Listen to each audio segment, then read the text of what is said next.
Alors refaire un ciel de toit de Volvo P1800, c'est bien, surtout celui-là, il en a besoin. Hein, on a les tendeurs ici, pas de problème, hein, les 3 tendeurs, bon, ok. Sauf que problème, on n'a pas le cadre. Alors le cadre ici est souvent en bois, souvent abîmé, souvent cassé, il faut le refaire.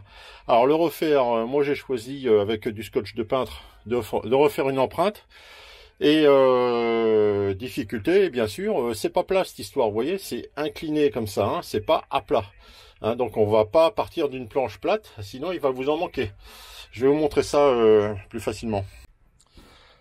Bien, et bien voici la planche plate évidemment, et puis le gabarit une fois qu'il a été par tronçon, hein, très important par tronçon, sinon vous n'allez pas y arriver. Hein, ben, on voit tout de suite hein, qu'il est bombé comme le toit, forcément. Alors moi la solution, hein, comme je vous l'ai dit, par tronçon, dérivé, avec des pions de centrage évidemment, hein. Et avec le scotch de peintre, on met son doigt, on donne l'empreinte, un petit coup de crayon à papier et on sait où il faut percer. Voilà, hein. Donc tout le tour, il n'y a plus qu'à. Alors est-ce que je vais mettre ça comme ça? Bah je sais pas, c'est difficile parce que j'ai une épaisseur ici. Alors est-ce que ça va gêner? Bah pas vraiment. Bon, j'ai écrasé mes rivets, pardon. Ici, je vais peut-être chanfreiner un petit peu. Ça va faire une petite surépaisseur. Alors, le tissu vient comme ça et part comme ça. Hein. Donc ça, on va pas le sentir. Hein. Donc normalement, ça devrait aller. Les pions de centrage, c'est pas ceux-là. Hein, ceux-là sont beaucoup trop. Ça, c'est des pions de portière.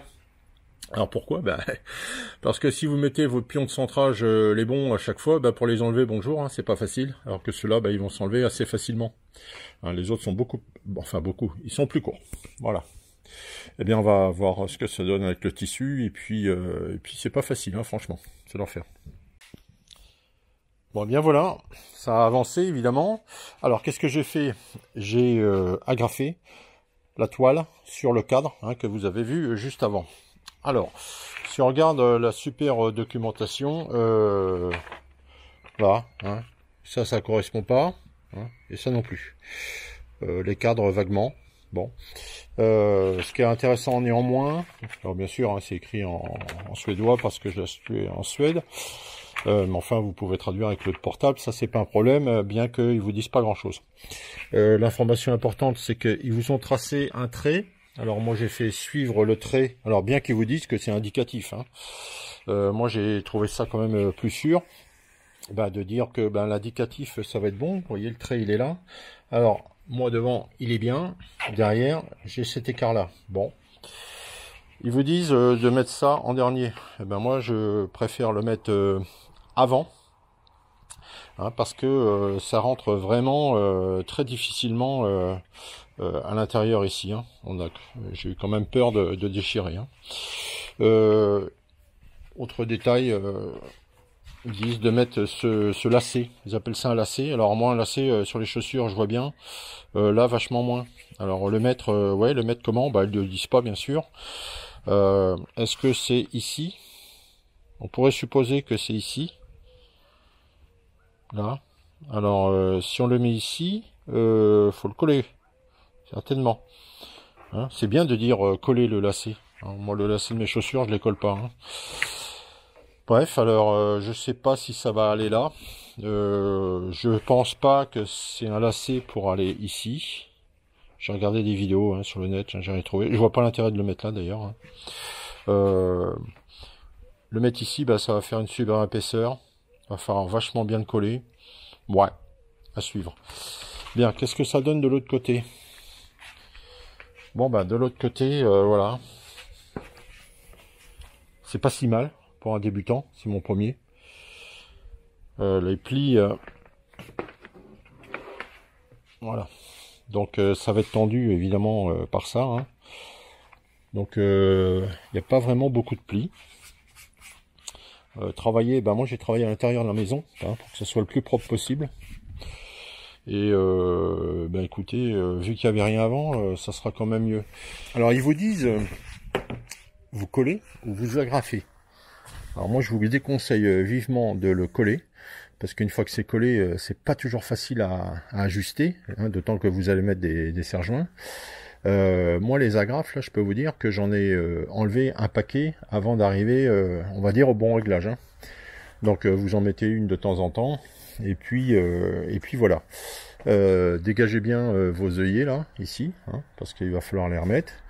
Donc, il me reste plus que ça à faire. Hein. Alors, je les attends, je les ai commandés, c'est des petits œillets, hein. Des petites agrafes. Voilà, les petites agrafes là, et puis voilà. Allez, c'est presque prêt à poser dans la voiture. Alors, bien sûr, on y met des agrafes toutes neuves. Hein. Alors, ces agrafes, je vous l'ai dit, hein, plusieurs hauteurs. Celles-ci sont bien adaptées à la hauteur du toit. Donc, attention, vous ne trompez pas d'agrafe. Ici, alors ici, on peut pas dire qu'il y ait beaucoup de tutos. Et il n'y a aucune explication, nulle part. Ici, est-ce qu'on met ça autour? Non, je pense pas. Hein, le côté joli, bon, et de ce côté-là, de toute façon, bon, il se verra pas. Mais on peut pas le coller ici. À quoi ça sert d'avoir ces bandeaux-là? Peut-être protéger la ferraille, ici, là.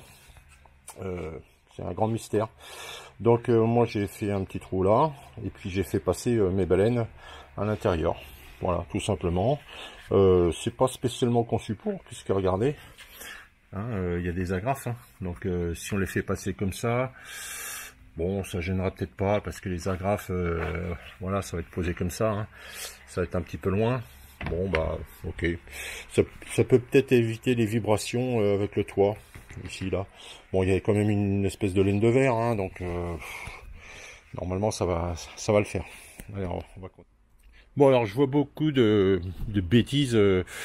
Sur les docs ou sur les tutos, comme quoi il faut tomber la vitre arrière pour pouvoir mettre le ciel de toit. Bon, je vous montre en live que non, ça passe grassement par la porte. Hein. Quand je dis grassement, vous voyez, la porte est gênée par le poteau là, hein, donc elle n'est pas ouverte complètement. Et j'ai encore largement de la marge pour passer le ciel de toit.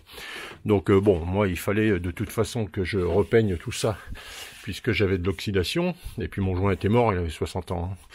Mais si vous changez un ciel de toit, pas besoin d'enlever ça. Bon, alors voilà, j'ai la solution. Ces petites languettes là, en fait, hein, ça permet de les tenir pendant qu'on appuie ou on tire sur cette ferraille pour tendre. Alors très pénible à mettre cette ferraille là. Hein. Donc on tire la languette et on pousse comme ça. Hein, voilà. Par contre après, il faudra couper la languette. Hein. Voilà. Alors voilà la pose du ciel de toit. C'est mon premier ciel de toit, surtout sans cadre. Donc je suis assez satisfait. Devant tout ça c'est impeccable, c'est joli. Là, bon, il y a des petits plis à régler. Hein, donc vous voyez ici là. Petit pli juste ici. Alors ce qu'il faut, hein, c'est laisser la voiture à la chaleur ou mettre un radiateur à l'intérieur. Donc les petits plis, il y a sûrement moyen de les récupérer ici en tendant la toile un peu, en mettant peut-être une agrafe là, à voir. Donc c'est pas mal. Hein.